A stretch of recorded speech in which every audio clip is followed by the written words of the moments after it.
Chapitre 1. L'épuisement des promesses lumineuses.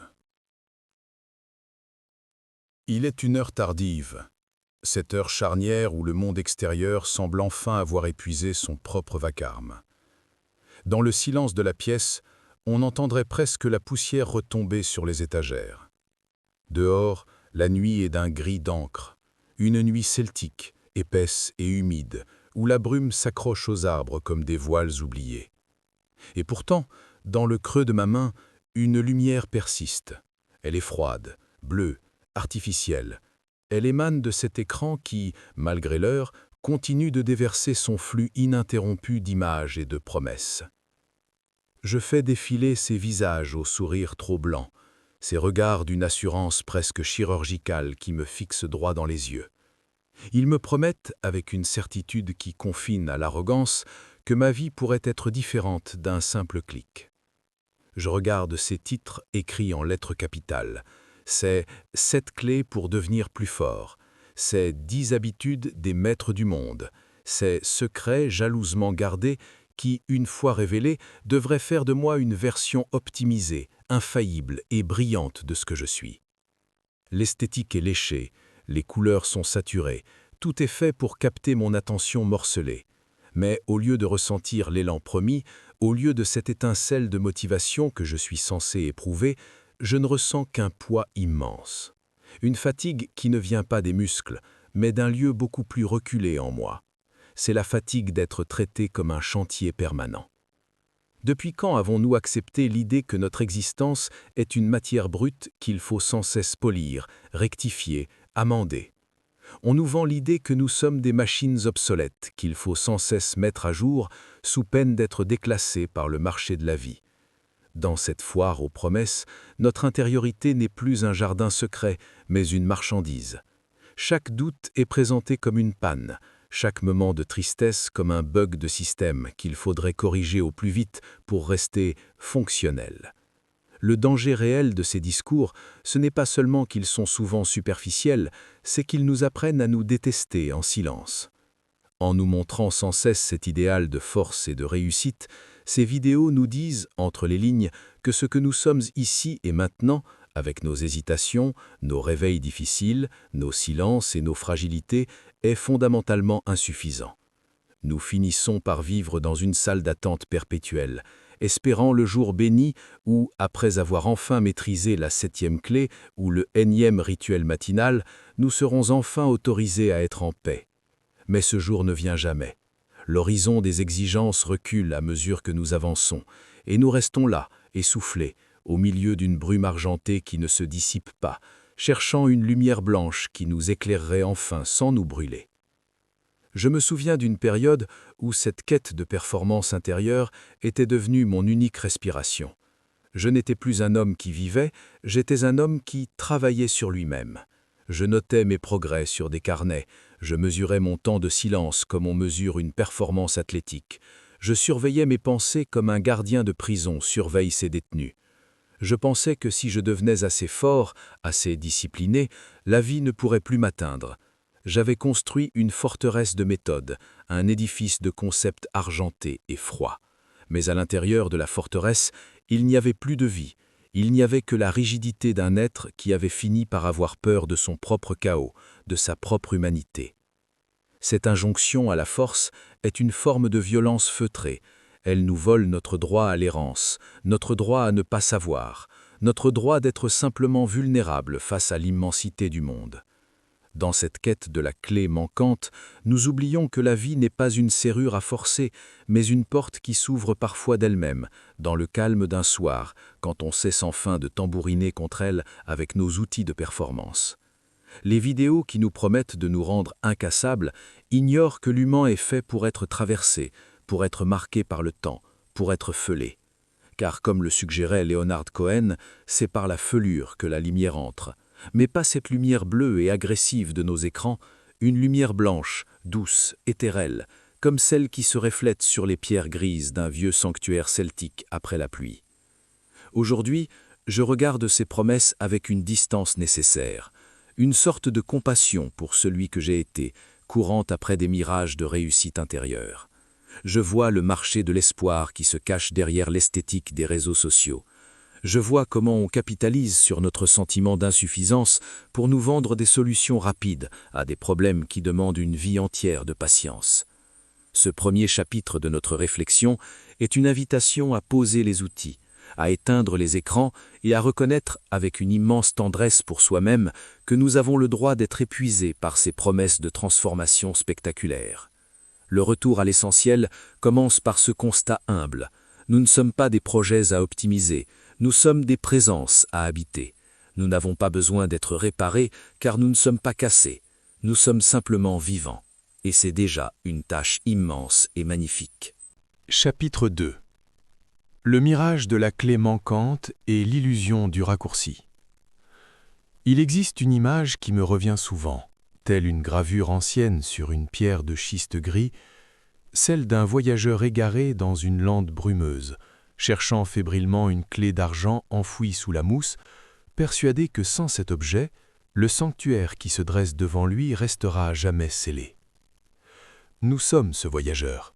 On nous a inculqué l'idée, presque religieuse, qu'il existe quelque part, dans un livre de psychologie moderne ou dans le discours d'un nouveau mentor numérique, une information capitale qui nous aurait échappé. Cette fameuse clé qui, une fois insérée dans le verrou de notre esprit, alignerait instantanément les astres de notre destin. C'est ce mirage que l'on nous vend à travers les titres aguicheurs, cette promesse du raccourci qui nous épargnerait la traversée lente et parfois douloureuse de notre propre réalité. Pourquoi ce besoin de trouver une clé extérieure est-il si puissant? Parce qu'il nous décharge de la responsabilité d'habiter le présent. Chercher une clé, c'est admettre que nous sommes actuellement enfermés et que la solution ne peut venir que d'ailleurs, de quelqu'un qui sait, de quelqu'un qui a réussi. C'est le triomphe du marketing de l'insuffisance. En nous focalisant sur ce qui nous manque, nous devenons aveugles à ce qui est déjà là, tapi dans l'ombre de nos doutes. J'ai passé des années à collectionner ces clés d'argent. Chaque nouvelle méthode, chaque secret révélé me donnait l'illusion d'une progression. Je me sentais tel un alchimiste cherchant la pierre philosophale, mais mes corps nus ne produisaient que des vapeurs grises et froides. Je possédais une multitude de clés, mais aucune ne semblait correspondre à la serrure de mon propre cœur. Le danger du raccourci, c'est qu'il nous coupe de la fertilité de la maturation. Imagine-t-on un chêne millénaire chercher une méthode pour accélérer sa croissance? Imagine-t-on les rivières des hauts plateaux celtiques chercher un secret pour atteindre l'océan en évitant les méandres de la vallée? La force qui anime le vivant est une force de patience, une force qui accepte les détours, les stagnations et les hivers. En cherchant des solutions en 7 étapes, nous devenons des touristes de notre propre existence. Nous survolons les paysages de notre âme sans jamais nous y enraciner. Nous voulons la clarté de la lumière blanche sans accepter la grisaille nécessaire de l'incertitude. Pourtant, c'est souvent dans la brume la plus épaisse que l'on apprend à écouter son orientation profonde. Dans mon parcours de stratège, j'ai vu comment ces titres sont conçus. Ils sont des pièges à attention, calibrés pour déclencher une poussée de dopamine liée à l'espoir d'une résolution facile. Ce que personne ne vous dit, l'erreur fatale qui vous bloque. On crée un vide artificiel pour nous vendre un bouchon illusoire. Mais la quête de sens n'est pas une équation à résoudre. L'âme n'est pas un coffre-fort dont on aurait perdu la combinaison. C'est une présence qui demande à être reconnue, pas une énigme qui demande à être déchiffrée. En nous promettant la clé manquante, on nous détourne de la simplicité radicale de l'être. On nous fait croire que la profondeur est une destination lointaine, alors qu'elle est le sol même sur lequel nous marchons. Je me souviens d'avoir suivi une méthode particulièrement rigide qui promettait de hacker ma psychologie pour éliminer toute forme de procrastination et de peur. J'y croyais avec une ferveur presque mystique. Je visualisais des portes s'ouvrant une après les autres. Mais plus je m'appliquais, plus je devenais un étranger pour moi-même. J'étais devenu l'ingénieur d'une vie que je ne ressentais plus. J'avais trouvé une clé, certes, mais elle n'ouvrait qu'une cage de fer poli où mon intuition dépérissait. Le raccourci m'avait mené plus loin de moi-même que n'importe quel détour sinueux de jeu. Il m'avait oublié que la beauté d'un voyage ne réside pas dans la vitesse à laquelle on l'accomplit, mais dans la qualité de l'attention que l'on porte à chaque pas, à chaque changement de lumière sur les collines grises de notre intériorité. La vérité, celle que l'on n'entend jamais dans les vidéos qui promettent une force surhumaine, c'est qu'il n'y a pas de clé parce qu'il n'y a pas de serrure. Nous ne sommes pas fermés, nous sommes au contraire d'une ouverture effrayante. Ce que nous prenons pour une porte close est souvent simplement notre propre résistance à ce qui est. La lumière blanche, douce et lumineuse que nous cherchons n'est pas enfermée derrière un mur de secret, elle est la substance même de notre conscience, souvent voilée par le bruit de nos propres stratégies. Cesser de chercher la clé, c'est accepter de regarder la porte. Et en regardant la porte assez longtemps, avec assez de sincérité, on finit par s'apercevoir qu'elle n'a jamais été verrouillée. Elle attendait qu'un geste de présence nue, un abandon des artifices pour s'entr'ouvrir à une clarté que nulle méthode ne peut produire. Ce chapitre est une invitation à cesser cette course épuisante vers l'objet magique. Regardez vos mains, regardez le gris du ciel, sentez la texture de l'instant présent. Tout ce dont vous avez besoin pour avancer est déjà contenu dans la sincérité de votre souffle. La boussole de l'intérieur ne vous donne pas des clés. Elle vous indique que vous êtes déjà chez vous, même si la demeure vous semble parfois vaste et obscure. Le véritable courage n'est pas de posséder les 7 clés du succès, mais d'oser rester dans le silence de la lande sans autre guide que la lumière intérieure qui commence à poindre dès que l'on arrête de vouloir tout forcer. C'est dans ce dépouillement, dans cette renonciation au raccourci, que le mystère enfin commence à nous parler, avec la douceur d'un vent argenté soufflant sur les pierres anciennes. Chapitre 3. L'industrialisation de l'âme et le manager intérieur. Nous avons commis une erreur tragique. Nous avons laissé l'esprit de l'usine coloniser le sanctuaire de notre intimité. C'est ce que j'appelle l'industrialisation de l'âme. Si vous observez attentivement le vocabulaire utilisé par ceux qui promettent de vous rendre plus fort, vous y verrez les traces d'un taylorisme mental. On parle de gestion des émotions, de rendement spirituel, de capital de résilience. On traite nos états d'âme comme des flux de production qu'il s'agirait d'optimiser pour éviter les pertes.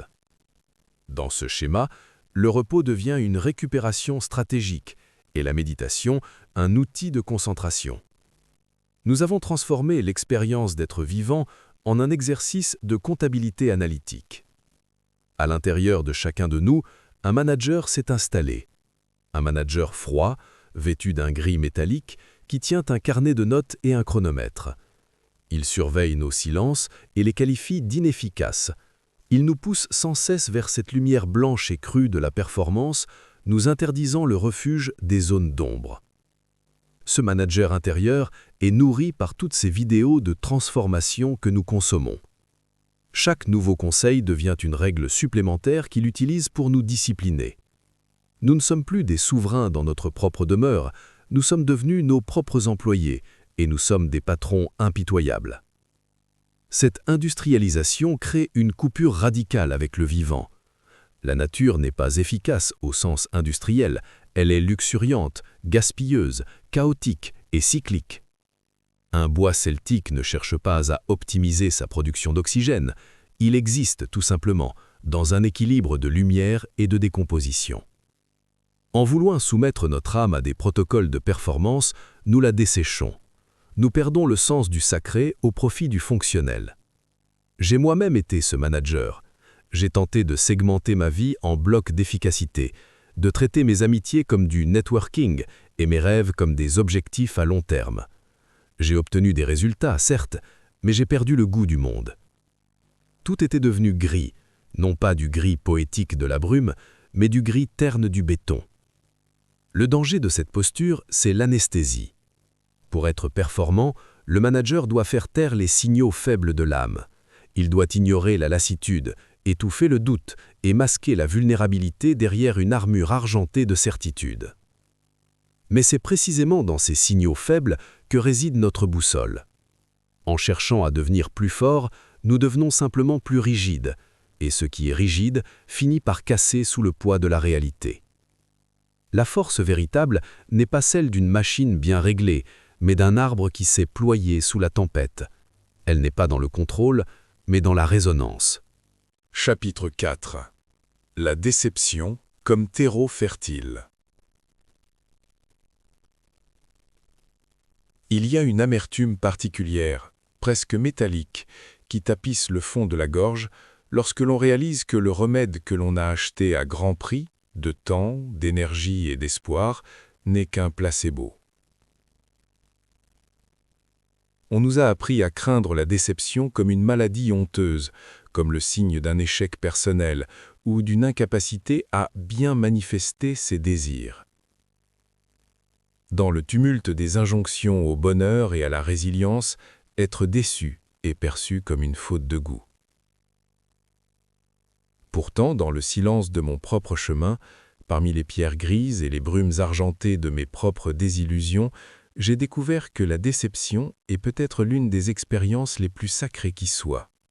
Elle est le moment précis où le voile se déchire, où le mirage des 7 clés s'évapore pour laisser place à la nudité souveraine du réel. Je me souviens d'un instant de bascule, un de ces moments où l'on se sent tel un veilleur solitaire sur un rempart de granit, observant l'effondrement de ses propres certitudes. J'avais passé des mois à suivre une méthode de transformation personnelle qui me promettait une paix intérieure inébranlable, une sorte d'invulnérabilité argentée. J'avais tout fait avec une rigueur de moine soldat, les rituels du matin sous une lumière blanche et crue, les affirmations répétées jusqu'à l'usure des mots, la discipline de fer imposée à mes moindres émotions. Et pourtant, un matin de novembre, alors que le ciel était d'un gris si profond qu'il semblait toucher le sol, je me suis réveillé avec une tristesse si dense qu'elle semblait peser sur mes os. Ma première réaction, dictée par les méthodes que j'avais ingérées, fut la colère et la honte. J'avais échoué. La méthode était parfaite, donc le problème venait de moi. C'est là que réside le danger insidieux de ces promesses de transformation. Elles créent une boucle de culpabilité où la réalité de notre souffrance est niée au profit d'un idéal de force inatteignable. Mais ce matin-là, quelque chose en moi a rendu les armes. Au lieu de chercher la énième vidéo pour remonter la pente ou de forcer un sourire devant le miroir, je me suis simplement assis sur le sol froid. J'ai laissé la déception m'envahir comme une marée grise. J'ai accepté l'idée que toutes ces promesses de force n'étaient que des architectures de fumée. Et dans cet effondrement, j'ai ressenti, pour la première fois depuis des années, un soulagement immense. La déception agissait comme un acide bénéfique, dissolvant les couches artificielles de mieux-être que j'avais accumulées pour me protéger de la vie. En acceptant d'être déçu par les méthodes, je m'autorisais enfin à être présent à moi-même, sans artifice, sans masque, sans objectif. J'étais redevenu un être de chair, fragile et sincère, sous une lumière blanche, qui pour la première fois ne me jugeait pas. La déception est une porte d'entrée vers la vérité, car elle nous oblige à regarder ce qui reste quand tout ce que nous avons construit par la seule force de la volonté s'écroule. Ce qui reste, c'est souvent un paysage intérieur qui ressemble aux landes celtiques après la tempête. C'est nu, c'est mouillé, c'est silencieux. Mais c'est un paysage réel. C'est le sol sur lequel nous pouvons enfin poser nos pieds sans peur de nous enfoncer dans des sables mouvants de théorie. Les vidéos qui vous promettent de ne plus jamais souffrir ou de devenir des guerriers mentaux vous mentent sur la nature même de notre condition. L'humain n'est pas fait pour être un monolithe d'acier poli, il est fait pour être pétri par l'expérience, pour être sculpté par les pertes et les renouveaux. Vouloir supprimer la déception, c'est vouloir supprimer la profondeur, c'est vouloir une mer sans vagues et un ciel sans nuages gris. J'aimerais vous inviter à regarder vos propres déceptions, non pas comme des échecs de votre boussole, mais comme le moment où elles s'étalonnent enfin sur le vrai nord. Quand une méthode miracle vous déçoit, c'est une bénédiction déguisée. C'est l'occasion de cesser de chercher à l'extérieur, dans des schémas préconçus, ce qui ne peut ancrer que dans le terreau de votre propre vécu. C'est le moment où l'on arrête d'être un disciple de la performance pour devenir un chercheur de vérité. La déception nous rend notre humanité commune. Elle nous rappelle que nous sommes tous, sans exception, des êtres d'incertitude. Le chemin de la boussole intérieure ne commence pas par une victoire éclatante sur nos ombres, mais par l'acceptation humble et tranquille de nos propres limites. C'est dans le gris de la désillusion que l'on commence à percevoir la véritable lumière blanche, celle qui ne vient pas d'une ampoule de studio, mais de la clarté d'une conscience qui a cessé de se mentir. Nous devons réhabiliter la valeur du ne pas savoir et du ne pas y arriver. Dans une société qui fétichise la réussite, la déception est un acte de résistance. C'est dire « je suis plus vaste que vos solutions en 7 points ». C'est accepter que la vie soit parfois un mystère qui ne se laisse pas mettre en boîte. En marchant parmi les ruines de nos attentes, nous découvrons des trésors que la réussite nous aurait cachés, la patience, la douceur envers soi-même et cette capacité typiquement humaine à recommencer, non pas pour être plus fort, mais pour être plus juste. La lumière blanche qui baigne notre paysage intérieur n'est plus une agression, mais une caresse argentée qui nous murmure que tout est à sa place, même nos talons, même nos errances. Chapitre 5. La profondeur du temps long contre la dictature de l'immédiat. Le monde moderne est obsédé par la vitesse, une accélération qui ressemble à une fuite en avant. On nous vend des transformations fulgurantes, des guérisons instantanées, des succès immédiats. Cette précipitation est une insulte à la lenteur majestueuse de la nature et de l'âme humaine. Rien de ce qui est organique, rien de ce qui est durable ne pousse dans l'urgence.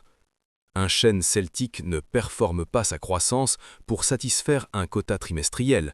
Il habite le temps long, les cycles des saisons, les siècles de patience et les périodes de dormance hivernale sous un ciel de schiste. Pourtant, on exige de nous une floraison permanente, une productivité de l'esprit qui ne connaîtrait ni pause ni déclin. Dans ma propre quête de sens, j'ai longtemps confondu l'agitation avec l'avancement. Je pensais que si je multipliais les expériences, si je dévorais les livres de sagesse comme on consomme des produits de luxe, j'arriverais plus vite à la destination de ma paix intérieure. Mais la vie intérieure n'a pas de ligne d'arrivée. C'est une maturation lente, presque invisible à l'œil nu, comme le travail de l'eau sur la roche grise. Les promesses de changement radical en quelques semaines sont des illusions marketing qui ignorent la résistance nécessaire et même saine de notre psyché. Pour qu'un changement soit réel, il doit être sédimenté, éprouvé par le quotidien, intégré dans la trame même de nos jours ordinaires. Cela demande des mois, des années, parfois le travail d'une existence entière. Le danger de l'instantané, c'est la superficialité argentée. Ça brille en surface, mais il n'y a aucune épaisseur derrière. On survole les concepts, on adopte des postures spirituelles comme on enfile un vêtement de mode, mais rien ne s'ancre dans le sol. On devient des collectionneurs de citations, des experts en vocabulaire de bien-être, sans jamais avoir laissé une seule de ces vérités nous transformer réellement, c'est-à-dire nous briser pour nous reconstruire. J'ai passé tant de temps à vouloir aller vite que j'en ai oublié de regarder le paysage que je traversais. J'étais comme un voyageur pressé dans une forêt mystique, ne voyant que des obstacles là où il y avait des signes, ne voyant que du gris là où il y avait des nuances infinies de perles et de cendres. Le retour à l'essentiel passe par une réhabilitation solennelle de la lenteur. Il s'agit de redonner au temps sa dimension sacrée, loin du chronomètre du manager intérieur. C'est accepter que le doute puisse durer tout un hiver. C'est accepter que la guérison d'une vieille blessure prenne 10 ans plutôt que 10 jours. C'est comprendre que le sens ne se révèle pas dans un éclair de génie artificiel, mais dans la sédimentation patiente de nos silences. Quand j'écoute ces vidéos qui promettent des résultats immédiats, j'entends le bruit sec de l'impatience. Mais la sagesse, elle, murmure dans la patience. Elle sait que le fruit ne tombe que lorsqu'il est mûr et que tirer sur la tige ne fera que briser la vie qui circule. Apprendre à aimer le temps long, c'est apprendre à aimer la vie telle qu'elle se déploie, sans lui imposer notre calendrier tyrannique. C'est s'autoriser des périodes de vide, de stagnation apparente, sans se sentir coupable d'être en retard. C'est comprendre que le silence d'une après-midi, à regarder la brume argentée se lever sur les collines, peut être plus transformateur que 10 séminaires de haute performance. La profondeur n'est pas une question d'intensité de l'effort, mais de durée de la présence. C'est en restant longtemps, très longtemps, au bord de la même source, dans la lumière blanche du matin, que l'on finit par en percevoir la limpidité et par y voir son propre reflet, débarrassé des scories de l'urgence. Dans cette lenteur retrouvée, nous découvrons une force que les méthodes rapides ne pourront jamais nous donner, la stabilité. Celui qui a pris le temps de construire son intériorité pierre par pierre, avec la patience d'un bâtisseur de cathédrale, ne tremble pas quand le vent change de direction. Sa force ne dépend pas d'un état émotionnel passager ou d'une technique de respiration apprise la veille, elle est ancrée dans le temps long de son propre vécu. Il sait que la lumière blanche, même quand elle est voilée par le gris des épreuves, finira toujours par revenir, car il a appris à faire confiance au rythme du monde plutôt qu'aux promesses des marchands de vitesse. Chapitre 6. La sobriété spirituelle et le dépouillement du bruit. Nous sommes devenus des exilés du silence, des nomades égarés dans une tempête de fréquences et de messages.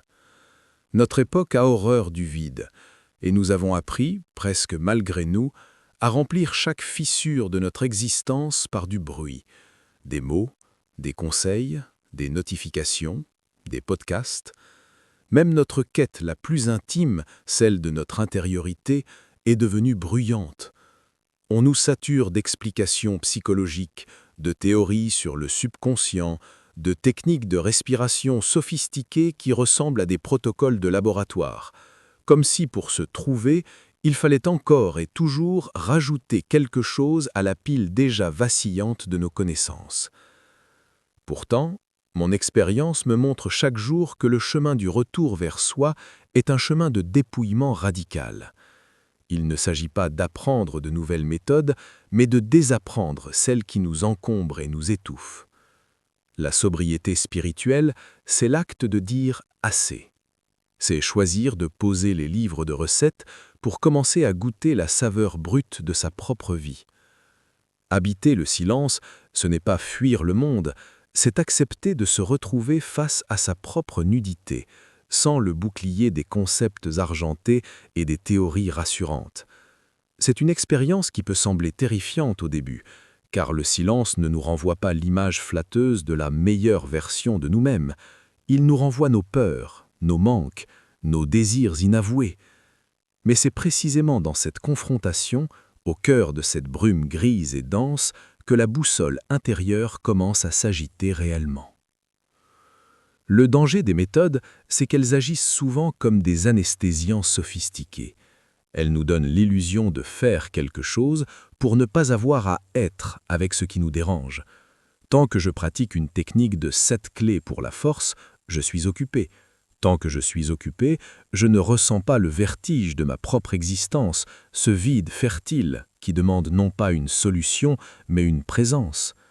Le silence, lui, ne triche pas. Il ne vous demande pas de devenir plus fort, il vous demande simplement d'être là, d'écouter le craquement de la pierre sous le gel, de sentir le passage du vent sur votre visage, de reconnaître la vibration de votre propre vérité sans chercher à la traduire en langage marketing. Je me suis souvent réfugié dans le savoir pour éviter le ressenti. Je voulais des mots compliqués pour nommer ma douleur, des cadres théoriques pour structurer ma confusion. Je pensais que si je pouvais étiqueter mes émotions, je pourrais les contrôler. Mais les mots sont parfois des prisons de verre. Ils figent ce qui devrait rester fluide et vivant. Aujourd'hui, je privilégie la sobriété. Moins de théorie, plus de présence. Moins de vidéos de conseils, plus de temps passé à regarder la lumière blanche du matin se poser sur les mousses grises d'un vieux muret. La sobriété spirituelle, c'est refuser de transformer sa vie intérieure en une foire aux accessoires. C'est comprendre qu'aucun outil, aussi perfectionné soit-il, ne pourra jamais remplacer la qualité pure de notre attention. En créant du vide dans nos vies, en cessant de vouloir tout comprendre, tout maîtriser et tout optimiser, nous permettons enfin au sens de nous trouver. Ce n'est pas nous qui cherchons le sens comme on cherche une pièce de monnaie perdue dans l'herbe, c'est le sens qui nous cherche. Mais il ne peut nous atteindre que si nous cessons de courir après des mirages de transformation. La lumière blanche, douce et lumineuse ne filtre que là où il y a de l'espace. En dépouillant le bruit, nous redevenons comme ces anciens cercles de pierre celtiques, ouverts au ciel, immobiles, habités par une présence qui n'a besoin d'aucune clé pour rayonner. Chapitre 7. Conclusion. Le chemin sans destination et la demeure retrouvée. Nous arrivons au terme de cette traversée, et peut-être attendez-vous de moi une conclusion qui résumerait tout en quelques points définitifs, une dernière leçon magistrale pour clore le chapitre. Mais si j'ai été fidèle à mon intention de passeur, vous avez compris qu'il n'y a pas de conclusion possible, car la quête de la boussole intérieure n'est pas un voyage qui mène quelque part. Ce n'est pas une ascension héroïque vers un sommet de perfection où tout deviendrait soudainement clair et où nous serions enfin arrivés à une version de nous-mêmes exempte de doute. Le chemin est la destination. Cette phrase est devenue un cliché de carte postale, mais elle cache une vérité radicale et exigeante. Il n'y a rien à atteindre. Nous sommes déjà au cœur de l'expérience, même quand celle-ci nous semble grise, incertaine ou douloureuse. L'idée que nous serions des êtres en travaux et que la vraie vie commencerait plus tard, quand nous serons plus forts, plus sages ou plus sereins grâce à des méthodes extérieures, est le plus grand obstacle à notre épanouissement. La vie ne nous attend pas dans un futur optimisé, elle se déroule maintenant, dans ce corps qui respire, dans cette pièce au silence imparfait, dans cette hésitation qui fait de nous des êtres humains et non des automates de la réussite. La force véritable ne ressemble pas à celle que l'on vous vend dans les vidéos de motivation. Elle ne consiste pas à briser des obstacles avec une volonté d'acier ou à dominer ses émotions avec une discipline de fer. Elle réside dans la capacité immense de rester ouvert, même quand le monde nous blesse ou nous ignore. Elle réside dans la fidélité à sa propre vérité, même quand celle-ci est humble, sans éclat et sans promesse de succès. Être fort, c'est oser être vulnérable. C'est accepter de ne pas avoir toutes les réponses. C'est renoncer définitivement à l'illusion du contrôle pour embrasser le mystère de l'imprévisible, comme un voyageur qui accepte la brume non comme un obstacle, mais comme une partie intégrante du paysage. Je vous quitte sur cette pensée. Votre boussole intérieure ne vous promet pas une mer toujours calme, ni un ciel toujours dégagé. Elle ne vous promet pas que vous ne vous perdrez jamais dans les méandres des fausses promesses. Elle vous promet simplement que, où que vous soyez, dans la tempête, dans l'échec ou dans le brouillard argenté des doutes, il existe en vous un point de repère qui ne dépend d'aucune méthode, d'aucun mentor, d'aucune clé extérieure. Ce point de repère, c'est votre propre présence. C'est votre capacité à dire oui à ce qui est, ici et maintenant, sans chercher à le transformer en trophée ou en performance. Cessez de vouloir devenir quelqu'un d'autre. L'humanité n'a pas besoin de versions optimisées, de guerriers mentaux ou de maîtres de la discipline. Elle a un besoin vital et urgent d'êtres humains sincères, qui habitent leur vie avec tendresse, qui acceptent leurs ombres et qui comprennent que la beauté réside dans l'imperfection partagée. Le chemin est long, il est parfois solitaire et baigné d'une lumière grise et mélancolique, mais il est d'une richesse infinie pour celui qui accepte de marcher sans boussole de rechange, en écoutant simplement le battement de son propre cœur dans le silence retrouvé. Tout est là. Tout a toujours été là, sous la lumière blanche et douce d'une vérité qui n'attendait que votre arrêt pour se révéler.